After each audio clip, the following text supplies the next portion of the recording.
Alright, come on in, hit the like button, think about subscribing if you're not already. If you're new here, welcome to the channel, but most importantly, welcome to the Berserker family. So this is my honest opinion slash review of the 2026 sci-fi action film called Blades of Guardians, and that's not the full, very long title for it, but that's just the main parts that were highlighted in the description of what I saw. But there was too much to put into it. But yeah, so I'll probably put that up what the full name of it is. But here's the plot of this.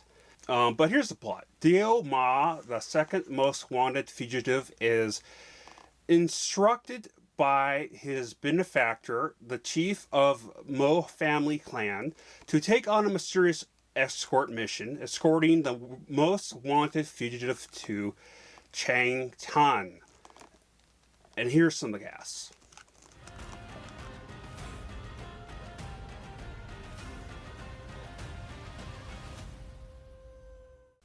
Okay, this was really bad, a really badass film. Although it unfortunately was in a very horrible dubbing on top of it, of the fact that there are a couple of really stereotypical, cringy, over-the-top characters. And it did kind of bug me here and there, but I got kind of really into it right away with the action and stuff. The endless, intense fight sequences easily overshadowed all of that to a point. But for the most part, it was really, really good.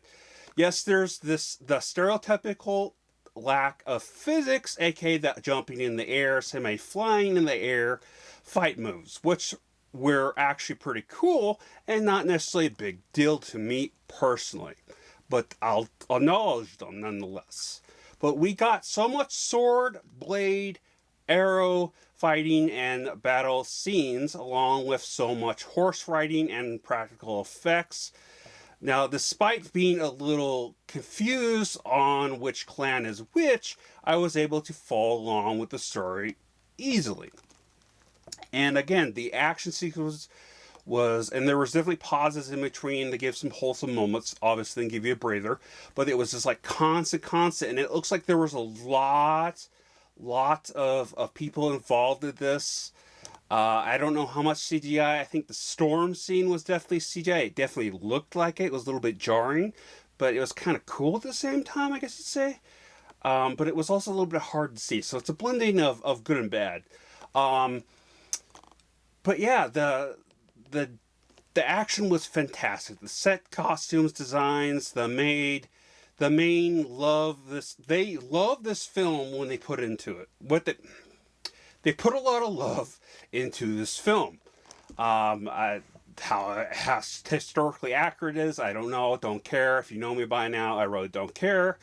I just show it for an entertainment point of view, because if I didn't, I probably wouldn't really be liking the over-top, stereotypical Chinese type of film stuff that you get with these films. Like the corniness, the over-the-top characters, all that stuff. And of course the dubbing wasn't the best, but that's more of a kind of when they put these in English-speaking main countries, they tend to put that in there. I wish they didn't, because I mean, in really it helps me follow along. But when it comes to these Chinese films, and even some like Indian films, Bollywood, it just comes off very distracting and annoying. But again, this film, the action sequences, and the action altogether, and all the practical effects and stuff, overwhelmed the negative of this for me personally. But I can definitely 100% see people have issues with this film. But I did notice that, and I don't care about Rotten Tomatoes, but I just thought I'd point this out, that a lot of that has like 67% Rotten's, not Rotten, but tomato positive, or we call it, on there. So, which is a little surprising to me, because this was actually that good, but who knows. But again, the stunts were fantastic. Definitely a lot of the wire work was done on there. You couldn't see it, obviously, thank God. But yeah, I mean, here is my rating, and I'll come back with my final thoughts.